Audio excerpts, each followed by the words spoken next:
Beauty को लेकर ladies ही नहीं जेंट्स भी उतने ही कॉन्शियस आजकल दिखाई देते हैं, क्योंकि ब्यूटी एक ऐसी चीज़ है, अगर आप ब्यूटीफुल दिखते हैं तो आप बहुत ज़्यादा कॉन्फिडेंट फील करते हैं। और ब्यूटी इंडस्ट्री में जो रेवोल्यूशन लेके आया है वो है लेज़र्स। लेकिन लेज़र्स के बारे में अभी बहुत कम लोगों को पता है और बहुत ज़्यादा मिथ्स भी इसके साथ जुड़े हुए हैं सोसाइटी में। सो आज की वीडियो डेडिकेटेड रहेगी लेज़र्स के ऊपर। सो लेज़र्स एक्चुअली हैं क्या? लेज़र की फुल फॉर्म है light amplification by stimulated emission of radiations. ठीक है, तो ये एक वर्क करती है, इसमें एक ही वेवलेंथ की लाइट निकलती है और वो लाइट बाद में हीट एनर्जी में कन्वर्ट हो जाती है। और इसका जो वर्क करने का तरीका होता है, क्योंकि हम जैसे ही लेज़र की रेडिएशंस नहीं कहेंगे, वेवलेंथ, एक पर्टिकुलर वेवलेंथ के ऊपर वर्क करती है, लाइट एनर्जी ही होती है जो कि हीट एनर्जी में कन्वर्ट हो जाती है। तो लाइट जो रहती है इसकी, वो इसको टारगेट मॉलिक्यूल चाहिए होता है। जैसे अगर आप हेयर रिमूव कर रहे हैं तो उसके लिए आपको मेलानिन पिगमेंट चाहिए होता है, ऑलराइट। तो या तो वो वाटर रहेगा आपकी स्किन का, या फिर आपका मेलानिन पिगमेंट रहेगा। इवन हीमोग्लोबिन भी टारगेट मॉलिक्यूल रहता है लेजर्स का। सो अगर टाइप्स की बात करते हैं कितनी तरह की लेजर्स होती हैं, तो बहुत तरह की लेजर्स होती हैं और हर एक लेजर का एक अलग अलग काइंड का फंक्शन होता है। तो most commonly used lasers are Q switched lasers. Q switch lasers का काम होता है जनरली टैटू रिमूवल या फिर कोई पिगमेंट को रिमूव करना। ठीक है, टैटू रिमूव करते हैं क्यू स्विच्ड लेजर से, या फिर फ्रैक्टल्स को भी रिमूव इसके साथ किया जाता है, या फिर जो कार्बन टोनिंग होती है, कार्बन लेजर फेशियल, जिसे हेलोइन फेशियल भी बोला जाता है। और इसके कारण क्या होता है, अगर आपके ये फेस पर बहुत ज़्यादा रिकरेंट एक्ने रहते हैं, एक्टिव एक्ने हैं, तो उसमें भी हम ये करते हैं और बहुत ही अच्छे रिजल्ट्स देखने को मिलते हैं कार्बन टॉनिक से, क्योंकि ये ऑयली स्किन वालों के लिए बहुत अच्छी होती है। तो क्यू स्विच्ड लेजर आ गई पहली, जिससे हम टैटू रिमूव कर सकते हैं, आपका पिगमेंट रिमूव कर सकते हैं, फ्रैक्टल्स जो झाइयाँ पड़ जाती हैं उनको भी रिमूव कर सकते हैं, या फिर कोई आपका बर्थ मार्क है उसको भी हम रिमूव कर सकते हैं, या फिर इसको आप यूज़ कर सकते हैं कार्बन लेजर टॉनिक के रूप में, या कार्बन फेशियल के फॉर्म में भी इसको हम इस्तेमाल कर सकते हैं। तो सेकंड हमारी लेजर होती है हेयर रिमूवल। और हेयर रिमूवल कोई एक किस्म की लेजर नहीं होती है, डिपेंडिंग अपॉन कॉम्प्लेक्शन क्या है पेशेंट का, एंड डिपेंडिंग की थिकनेस कितनी है, जो हेयर का है थिकनेस कितनी, जितनी ज़्यादा थिकनेस होगी, जितना ज़्यादा उसमें मेलानिन पिगमेंट होगा, उतना ही ज़्यादा हमें अच्छा रिजल्ट देखने को मिलता है। तो हेयर रिमूवल में अलग अलग लेजर्स आती हैं, लाइक डायोड है, लेक्जेंड्राइन है, या फिर एक आईपीएल है। IPL in actual true laser नहीं है, this is intense pulse light, लेकिन इसका फंक्शनिंग बिल्कुल लेजर जैसा ही होता है। इसमें स्प्लिट्स यूज होती हैं वेवलेंथ के अकॉर्डिंगली, क्या आपको रिजल्ट चाहिए उसके अकॉर्डिंगली।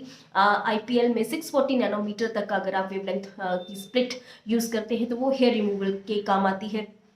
एंड अगर 430 तक का करते हैं तो वो आपके पिगमेंटेशन को रिमूव करता है, या फिर फोटो फेशियल के लिए भी आईपीएल का इस्तेमाल किया जाता है और इसके रिजल्ट्स बहुत अच्छे रहते हैं। एंड और हमारे पास लेजर्स आ जाती हैं फ्रैक्शनल लेजर्स। फ्रैक्शनल लेजर्स जो अब्लेक्टिव काइंड की लेजर होती है, इसमें अगर आपका फेस के ऊपर एक्ने स्कार्स है, कुछ आपको ऐसे रिमूव करना है ऊपर से, तो आप CO2 फ्रैक्शनल लेजर का इस्तेमाल कर सकते हैं। तो अलग अलग तरह की लेजर्स आती है। नाउ लेजर्स का जो है कुछ मिथ्स इंपॉर्टेंट है, कि जैसे हम समझते हैं कि लेजर्स को कई बार समझा जाता है कि ये तो कैंसर कॉजिंग है। बहुत ही बड़ा मिथ है कि अगर इसका साइड इफेक्ट होएगा कि हमें कैंसर तो नहीं हो जाएगा। तो सबसे बड़ी बात है कि इसमें कोई रेडिएशंस नहीं निकल रही है, लाइट निकल रही है, वो भी एक पर्टिकुलर नैनोमीटर की वेवलेंथ तक ही आपकी स्किन में जाती है, और एज सच इसका कोई भी अप्रूव्ड कैंसर कॉजिंग या कुछ भी ऐसा हार्मफुल इफेक्ट अभी तक देखने को कोई नहीं मिला है, और इसमें रेडिएशंस नहीं निकल रही हैं। सबसे बड़ी बात ये, तो पर्टिकुलरली ये बिल्कुल सेफ है। सेकंड जो मिथ रहता है कि आपका फेस इससे जल जाएगा या बहुत ज़्यादा कुछ और ख़राब कर देगी ये स्किन को, तो लेज़र सबसे बड़ी बात, जलता ही नहीं है, टेम्पररी रेडनेस रह सकती है आपके फेस पर। अगर अनप्रोफेशनल हैंड्स में ये है लेज़र्स, तो हो सकता है कुछ बर्न हो जाए, लेकिन वो भी परमानेंटली नहीं रहता है, वो भी थोड़े टाइम के बाद 2-3 दिन बाद ठीक हो जाता है। तो कुछ भी ऐसा हार्मफुल बर्न या स्कार्स, ऐसा कुछ भी ऐसा हार्मफुल इफेक्ट लेज़र्स का नहीं देखने को मिलता है।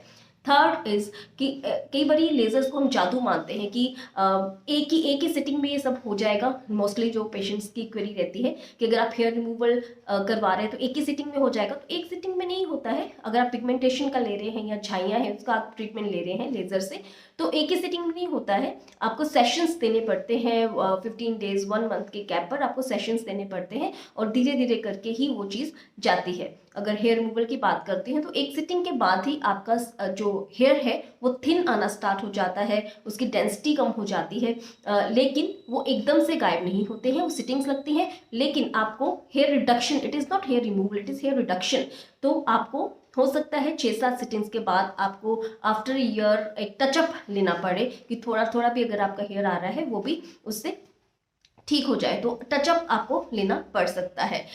नेक्स्ट जो मिथ रहता है वो है कि हमारी स्किन को ये बहुत ज़्यादा सेंसिटिव कर देती है। तो अगर तो प्रॉपर केयर के साथ अगर आप लेजर्स करवा रहे हैं, जैसे कि आपको 1 हफ्ता पहले कोई ब्लीच नहीं करना है, कोई पार्लर ट्रीटमेंट नहीं लेना है, या अगर आपको ये सब लेना भी है तो 1 हफ्ता के बाद आप ले सकते हैं या पहले ले सकते हैं।